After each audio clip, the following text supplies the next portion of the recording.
ইসরায়েলের ইহুদি যারা, ওরা সেই বংশের যারা বনি ইসরায়েল কওমের 70,000 নবীকে হত্যা করেছে। আমি সাক্ষ্য দিয়ে বলছি, এই মুহাম্মদ পৃথিবীর শেষ নবী, এই মুহাম্মদ জগতের শেষ রাসূল, এই মুহাম্মদ আখেরি জামানার নবী।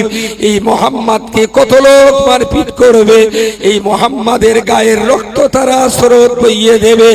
এই মুহাম্মদকে একদিন তায়েফের মাটিতে রক্ত ঝরাবে। এই মুহাম্মদকে একদিন বদর আর উহুদ প্রান্তরে মাথায় মেরে তারা রক্তাক্ত করে ফেলবে। এই মুহাম্মদুর রাসূলুল্লাহ সাল্লাল্লাহু আলাইহি ওয়াসাল্লামকে মক্কার জমিন থেকে একদিন মদিনায় পালিয়ে যেতে হবে। এই মুহাম্মদুর রাসূলুল্লাহ ঈমান আর ইসলামের কথা বলার কারণে মক্কার জনগণ তাকে বয়কট করে দেবে। এই মুহাম্মদুর রাসূলুল্লাহকে ওরা জনগণ যখন বয়কট করে দেবে, মক্কা জমিন থেকে এই মুহাম্মদকে প্রায় 2 বছর সে আবু তালেব উপত্যকায় নির্বাসন থাকতে হবে। সেখানে খাবার কিছু হবে না, সেখানে কিছুর খাবার পাবে না। মরুভূমির ঘাস খেয়ে মুহাম্মাদের জীবন বাঁচাতে হবে। মুহাম্মাদের কোটি কোটি স্ত্রী থাকবে, তাদেরও খাবার কিছু জুটবে না। মরুভূমির পাহাড়ের কিনারে গজিয়ে ওঠা সবুজ ঘাস খেয়ে খেয়ে মুহাম্মদুর রাসূলুল্লাহকে 2 বছর সে আবু তালেবের ওখানেই থাকতে হবে। আরে আমি যদি সেই দিন পর্যন্ত না বাঁচি, ও আমি ও খাদিজা, ও হালিমাতুস সাদিয়া রাদিয়াল্লাহু আনহা, আমি 80 বছরের বৃদ্ধ মানুষ হয়ে তোমায় বলছি, আমি যদি সেই দিন পর্যন্ত না বাঁচি, আমি আজ তোমার কোলে রাখা এই মুহাম্মদকে শেষ জমানার নবী আর রাসূল বলে মেনে নিলাম।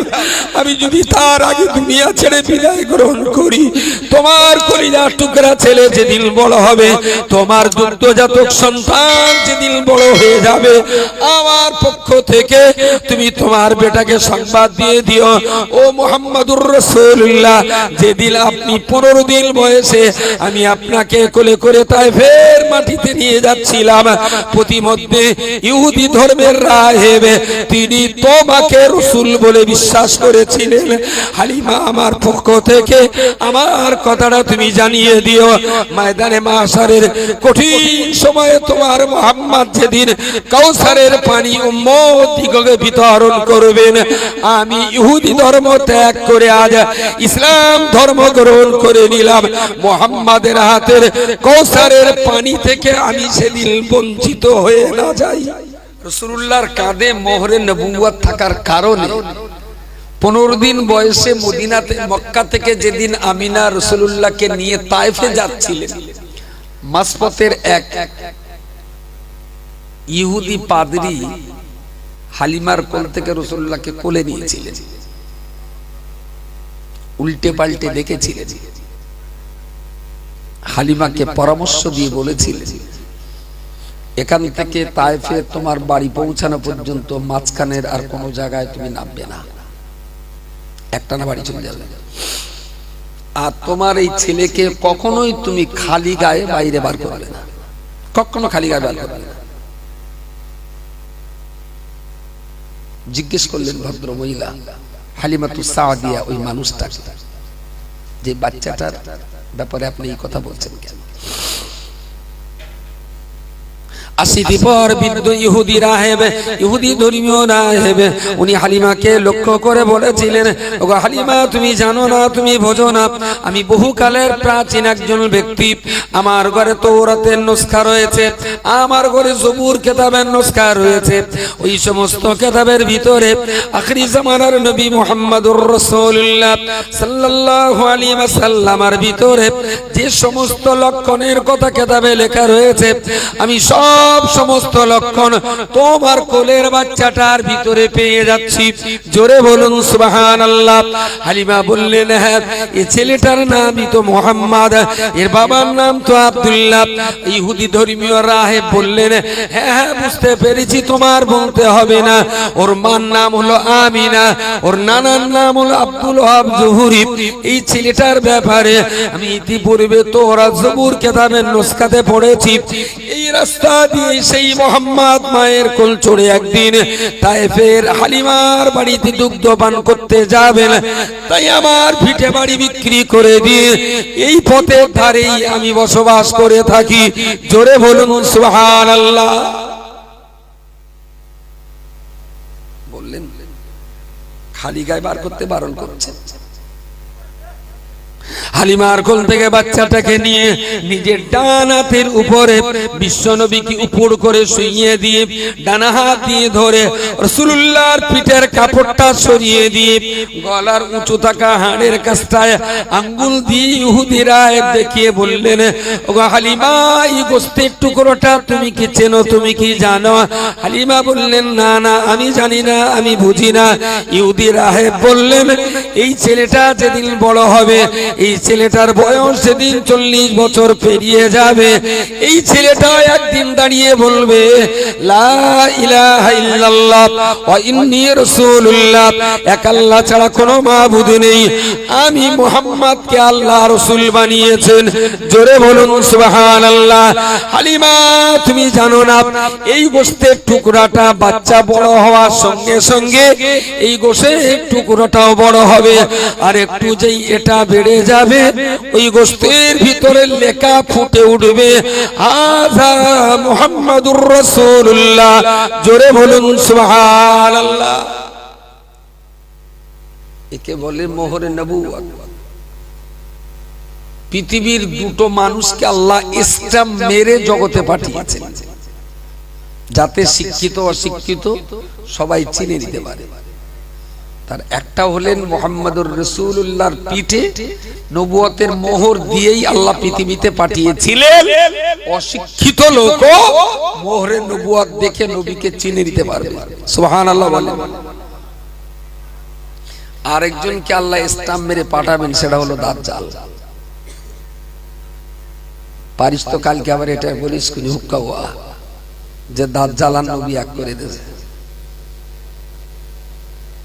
নবীর বাড়িও মক্কায়, আবু জেহেলের বাড়িও মক্কায়, তার মানে মক্কায় আবু জেহেল আর নবী এক। শালা এই শালগুলোর কি কোনো ওলাদাবার জ্ঞান নেই?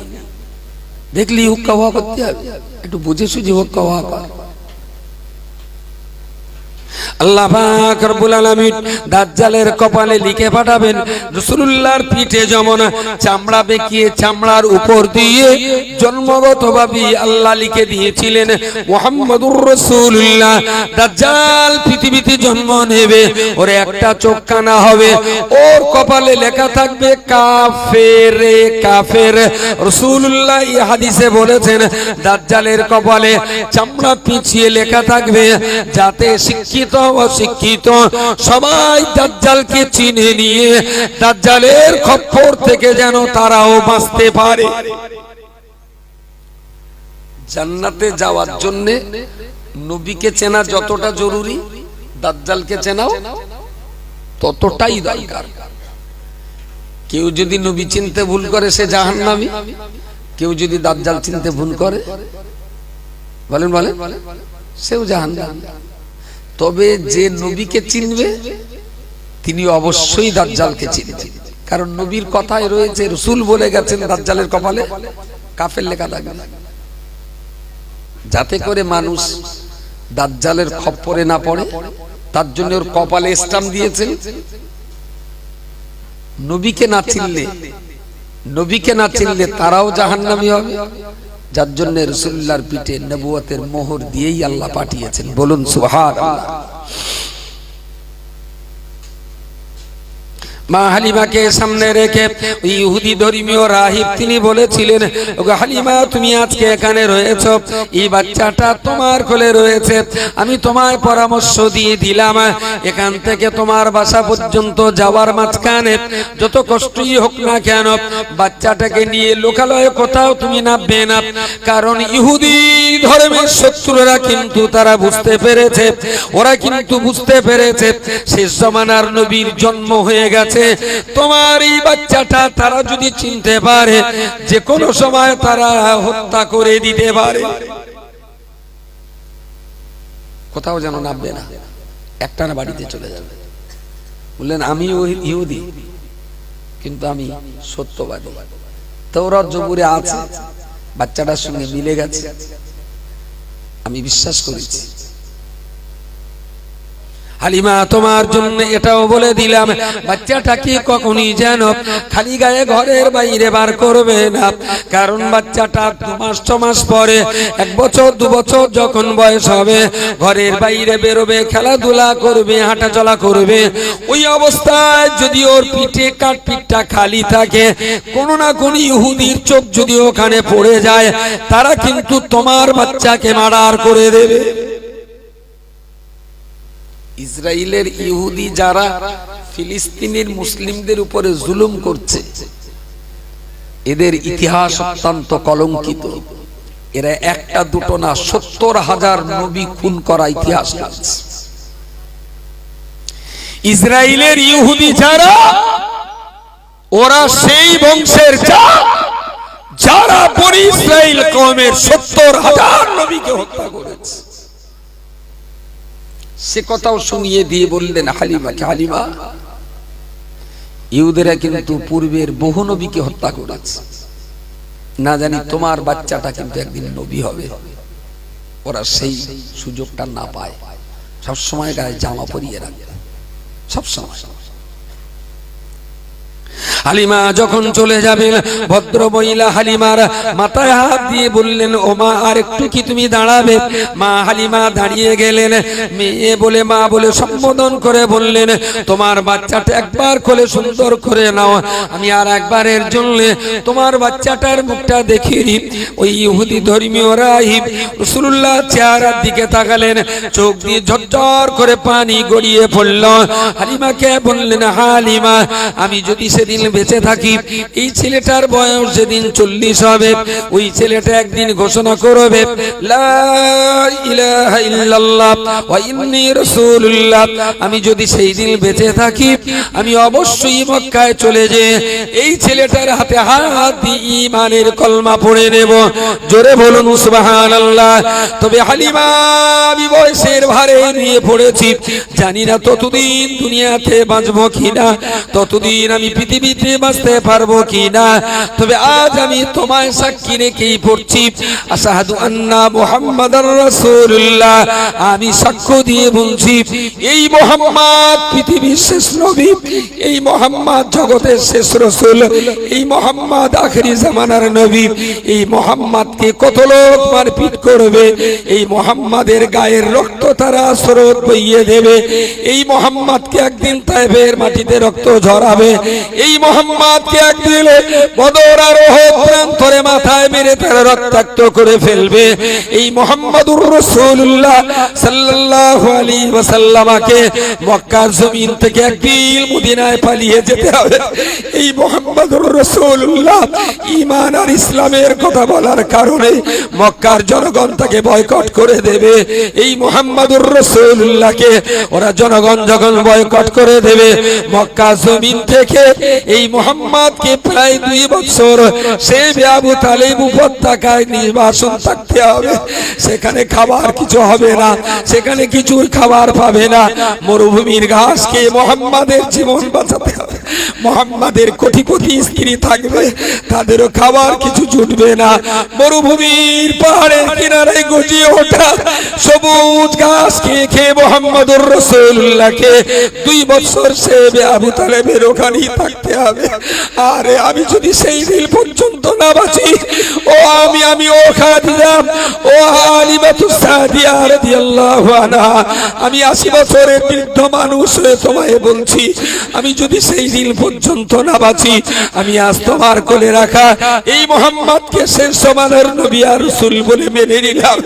আমি যদি তার আগে দুনিয়া ছেড়ে বিদায় গ্রহণ করি, তোমার কলিজার টুকরা ছেলে যেদিন বড় হবে, তোমার দুগ্ধজাতক সন্তান যেদিন বড় হয়ে যাবে, আমার পক্ষ থেকে তুমি তোমার বেটাকে সংবাদ দিয়ে দিও, ও মুহাম্মাদুর রাসূলুল্লাহ, যেদিন আপনি 15 দিন বয়সে আমি আপনাকে কোলে করে তায়েফের দেশের মাটিতে নিয়ে যাচ্ছিলাম, প্রতিমধ্যে ইহুদি ধর্মের রাহেব তিনি তোমাকে রাসূল বলে বিশ্বাস করেছিলেন।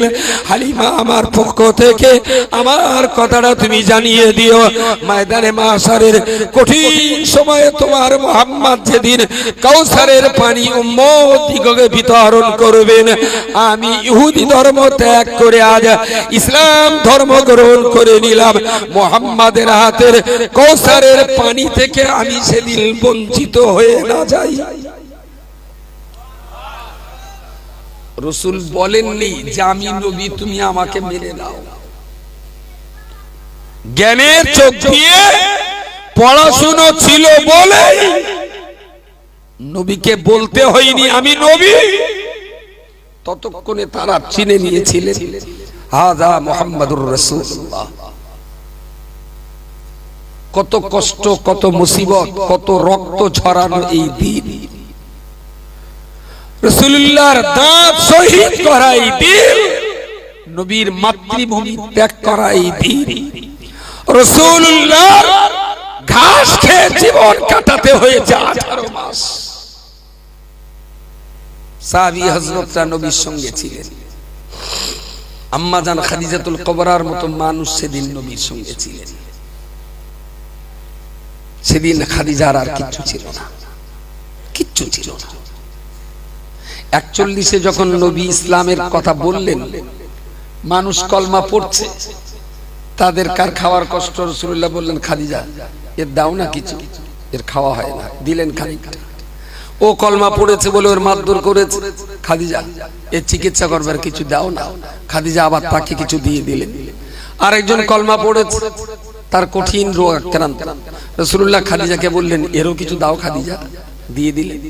একটা টাইমে খাদিজা এসে বললেন ইয়া রাসূলুল্লাহ এ সব কিছু আপনি আমার বারবার বলছেন এরে কিছু দাও, ওরে কিছু দাও, ওরে কিছু দাও, আপনি যেন আমার কাছে বারবার হাত পেতে যেন ভিখারির মতন চাচ্ছেন, এইটা আমার পছন্দ হচ্ছে না।